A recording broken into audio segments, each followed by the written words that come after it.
The internet hides more than we realize. Behind every click, every post, there are secrets. Shadows of stories that should never have been discovered. Some vanish without a trace. Some whisper warnings we can't understand. And some linger, haunting the minds of those who stumble across them. In this video, we step into that darkness, exploring the mysteries that defy explanation, the digital ghosts that refuse to be forgotten. And stay close, because the final mystery will shock you, haunt you, and stay with you long after the screen goes dark. Watch carefully, question everything, and never miss the truths hidden in the shadows. Subscribe and ring the bell, because this journey into the unknown begins now. 10. Cicada 3301. On January 4th, 2012, something woke up on the internet. It wasn't an advertisement. It wasn't a game. It was a message, posted to the darkest corners of 4chan at 3:17 in the morning. And it began with 3 words that would haunt thousands of people for years to come. Hello. We are looking for highly intelligent individuals. Attached was an image, disturbing, layered. Hidden within it were coordinates, encrypted messages, puzzles that twisted mathematics and philosophy together into something that felt almost alive, as if the puzzle itself was breathing, watching, waiting for someone smart enough to solve it. And people tried, they obsessed, they decoded. They followed the clues across the globe, to phone numbers, to websites, to physical locations in 8 different countries, in forests, in parks, in places where people left packages. Tangible proof that someone or something was orchestrating this on a global scale. The puzzle was called Cicada 3301. And for those who solved it, they received a message. We are the symbol of awakening. We are everywhere. You have found us. But nobody found them. 3 times the puzzle appeared, always on January 4th, always at 3:17 a.m., always with the same question.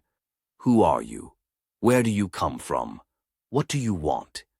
Theories emerged from the darkness. Some believed it was a recruitment tool for the NSA, for intelligence agencies hunting for cryptographers. Others whispered about cults, secret societies, organizations operating in the shadows, searching for the smartest people on Earth for purposes unknown. But here's what terrifies people the most. The 3rd puzzle. It was never solved, not fully, and some of the people who went deepest into the mystery, they vanished. Their social media accounts went quiet. They stopped posting. They stopped responding to friends, as if they were taken, or as if they found something so disturbing they could never speak of it again. To this day, nobody knows who Cicada 3301 was, and nobody knows what happened to those who mysterious song. In the early 1980s, a man recorded a song from a German radio station. He pressed it to cassette and forgot about it. Decades later, his sister Lydia digitized the recording, and she heard something that would consume her life. A melody, haunting, melancholic, a voice singing words she couldn't understand. The acoustics were cavernous, as if the song was echoing from a tomb. She had to find it. For nearly 20 years, she searched. She posted samples online. She contacted musicologists. She reached out to every musician from that era. Nothing. But the internet doesn't forget. A community formed. Hundreds of people became obsessed. They analyzed every frequency. They ran it through every database. Still nothing. By 2019, Rolling Stone published an article. Thousands more joined the hunt. Yet the mystery only deepened. The strangest part? The song keeps changing. Different versions exist. Some people claim the lyrics transform, that the melody shifts, that listening to it too many times does something to you, changes you. In 2024, someone claimed to have identified it. The evidence disappeared within hours. The post was deleted. And the mystery only grew darker.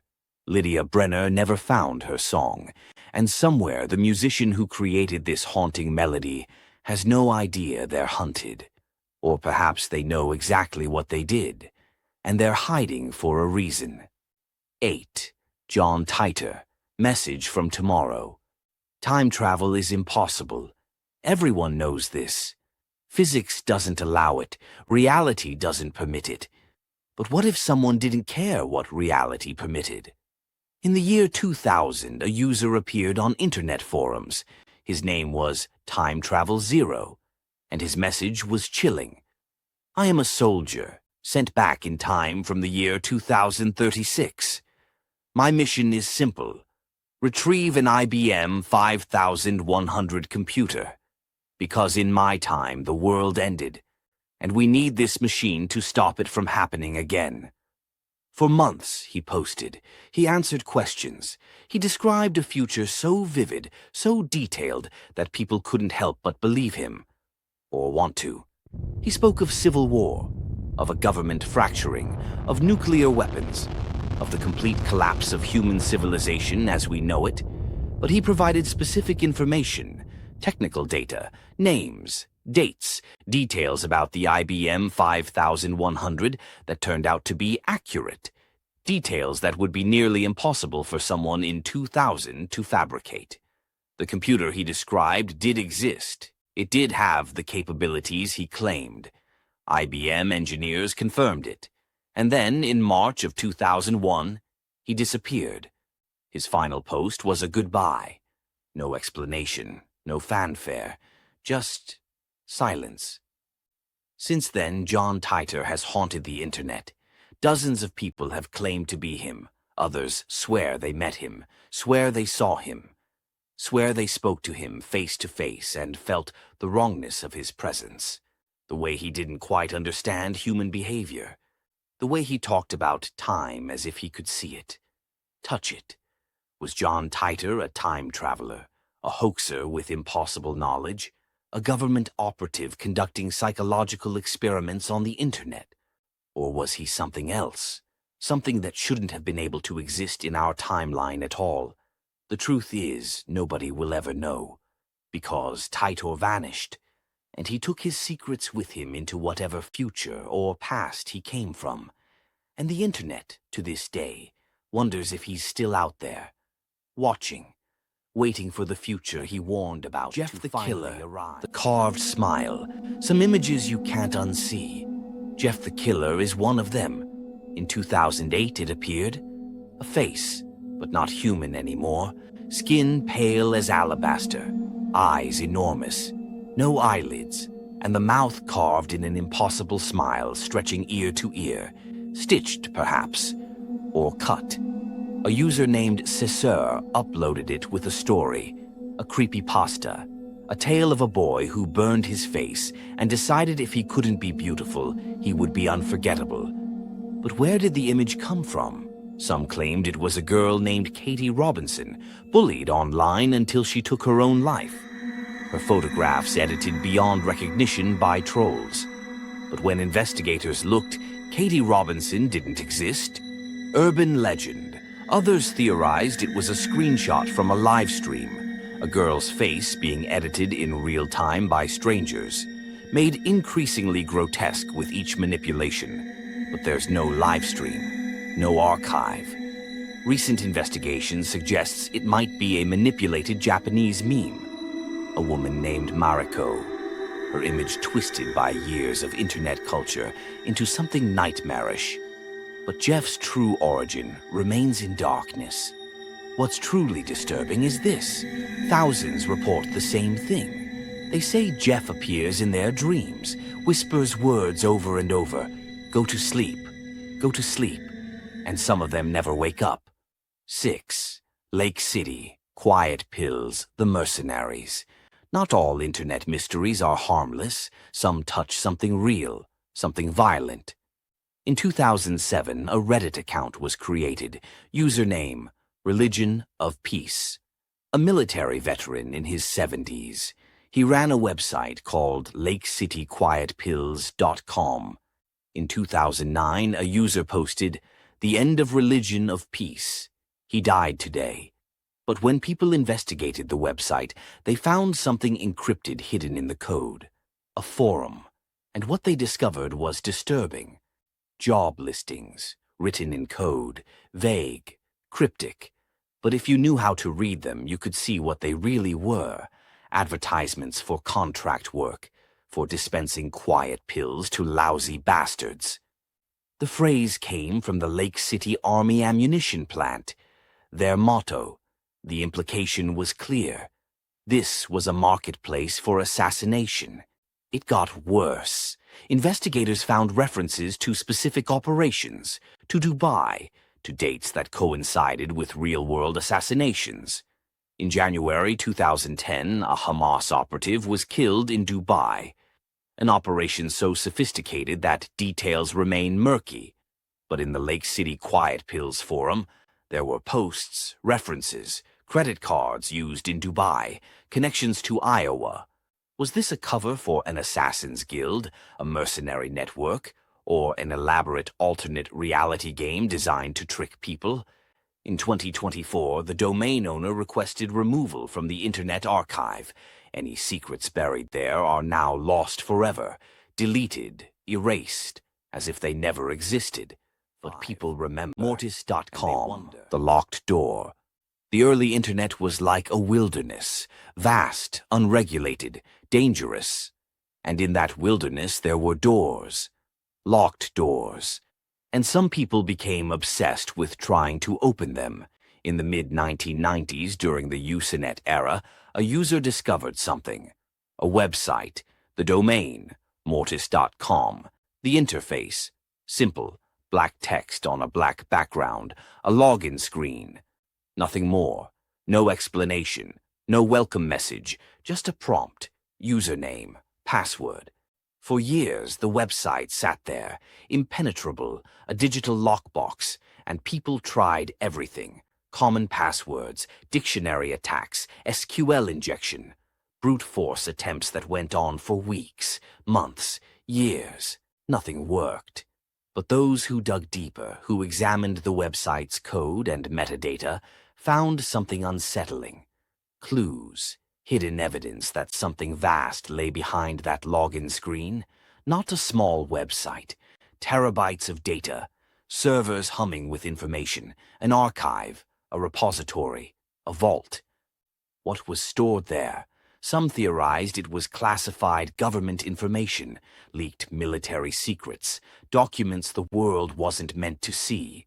Others believed it was a private server for a wealthy person or an organization, a place where people stored forbidden knowledge. Still others thought it was part of an art project, an elaborate game, a puzzle designed to torture the curious. The domain was registered to someone named Thomas Ling. An investigation found nothing. No Thomas Ling in public record, no addresses, no phone numbers, no digital footprint whatsoever. It was as if the person didn't exist, and as if they never wanted to be found. Mortis.com remains inaccessible to this day. No one has ever successfully logged in. The terabytes of data remain unknown and unknowable. And Thomas Ling has taken his secrets with him into the digital void, into a place where the Internet cannot reach. And sometimes at 3 a.m. there are reports. People claim they see login attempts on old, archived versions of the website, as if someone or something is still trying to access it, still trying to reach what lies beneath. 4. Satoshi Nakamoto, the Phantom. Somewhere in the world there is a person or a group of people sitting on billions of dollars in cryptocurrency, and they can't spend a single coin. Because if they do, the world will know who they are, and they've done everything possible to remain invisible. Satoshi Nakamoto created Bitcoin. In 2008, a white paper appeared, published anonymously. It described something that shouldn't have been possible, a peer-to-peer electronic cash system, decentralized, uncontrollable, revolutionary. The author listed only a name, Satoshi Nakamoto. For 2 years, Satoshi communicated with early developers. He wrote code. He helped build the infrastructure. He participated in forums and discussions. And then, in 2010, he vanished. A final email. A withdrawal from public life. Silence. Complete and total silence. Since then, Satoshi's true identity has become an obsession. Thousands of people have tried to unmask him, or them, because some believe Satoshi isn't one person, that it's a pseudonym for a group, a collective of brilliant cryptographers hiding behind a false name. Craig Wright claimed to be Satoshi. He came forward with evidence, but the evidence was questioned, disputed, never fully verified, and Satoshi himself, or herself, or themselves never confirmed it. Theories abound. Who is Satoshi? That he's an NSA agent, that he's a government agency, that he's a shadow organization, that he's dead, that he's disappeared intentionally, understanding that whoever Satoshi is, that person would become a target, a god, a symbol. And what makes this mystery truly haunting is what's at stake. Satoshi controls approximately 1 million Bitcoin. In today's money, that's tens of billions of dollars. If he moves even a fraction of those coins, blockchain analysts could potentially trace them, identify him, hunt him down. So he doesn't move them. He lets them sit, dormant, waiting. And sometimes, very rarely, Satoshi's wallet moves. A tiny transaction, a fraction of a Bitcoin. Nothing that reveals identity, but enough to prove he or it is still alive, still watching, still controlling the invisible empire he built from nothing. What is Satoshi waiting for? Why hasn't he claimed his fortune? And where is he hiding? The answers exist somewhere in the digital void, but Satoshi Nakamoto has ensured that the world may never find them. 311 BX1371, The Plague. In 2012, a video appeared on YouTube. 30 seconds. But in those 30 seconds, something was captured that defies explanation. A figure dressed in black robes, a plague doctor costume, the long-beaked mask, standing in complete darkness, motionless, watching. Accompanying it was a sound, not music, not quite noise, a repetitive drone, whispers that might be speech, words in a language that might be English or something else entirely. The title, 11BX1371, no explanation, no context, just numbers and a figure in the dark, emanating pure wrongness. The internet became obsessed. Within days, people discovered hidden messages, ciphers in the audio, codes in the images. Some claimed the numbers were coordinates. Others said biblical passages. Investigators traced the upload. They analyzed metadata. They followed IPs into darkness. And they found almost nothing. The most credible theory, a marketing campaign for something unknown. A movie, a game, a book. But if so, what? The campaign never revealed itself. No product emerged, just the video alone in the digital dark. And sometimes people report seeing similar videos, similar plague doctor imagery, similar incomprehensible titles, as if 11BX1371 was just one piece of something much larger, a message, a warning. 2. The elevator game. In Korea, there is a ritual called the elevator game. If you enter a tall building's elevator alone at night and press buttons in a specific sequence, you can reach a place that doesn't exist, a floor between floors. In 2010, a young woman in Seoul performed the ritual. She pressed the buttons correctly. The elevator ascended and descended, reality bending. And then the doors opened on a floor she saw that wasn't there. But her friends said she came back different, changed. And for years after, they received emails from her account. Messages in her voice saying things she would never say, describing places that don't exist.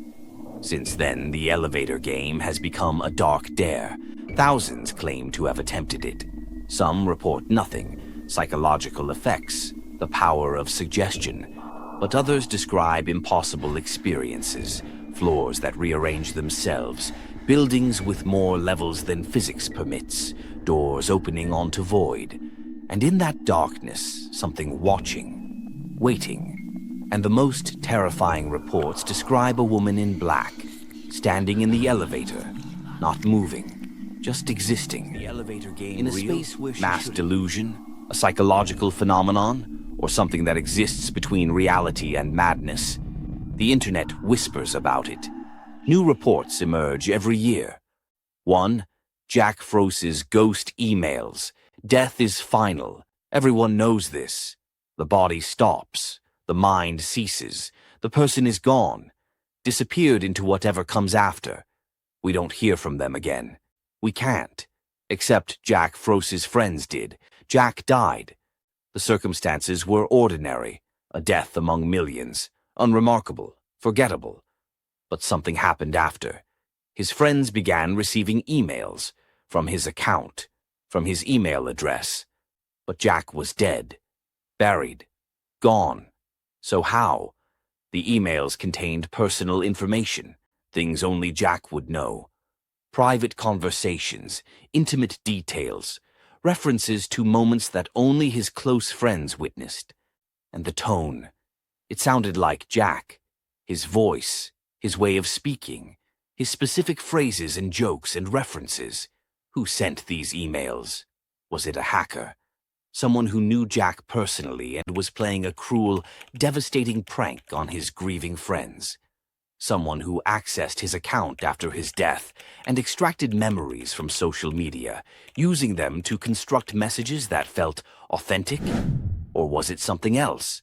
Something that exists on the boundary between rational explanation and the impossible. A consciousness persisting after death. A ghost in the machine. A digital afterlife where the dead can still reach out to the living through the channels they used in life. Jack's friends were devastated. They were terrified. The emails continued for some time, sporadic, unpredictable. And then they stopped. The account was secured. The mystery was never solved.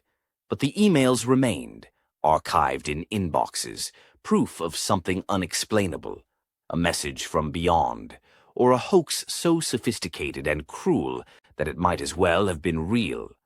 To this day, some of Jack's emails still exist on archived servers, waiting to be read by strangers, waiting to terrify someone new with the realization that the boundary between life and death might not be as solid as we think. That consciousness might persist, that the digital realm might be a place where the dead can linger.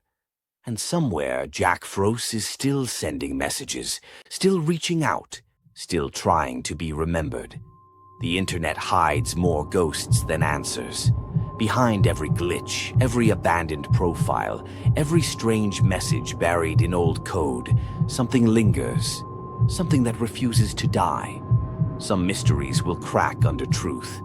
Others will stay in the dark, silent, unsettling, and hungry for the next curious mind to stumble too close. And if you've made it this far, you're already one of the brave ones.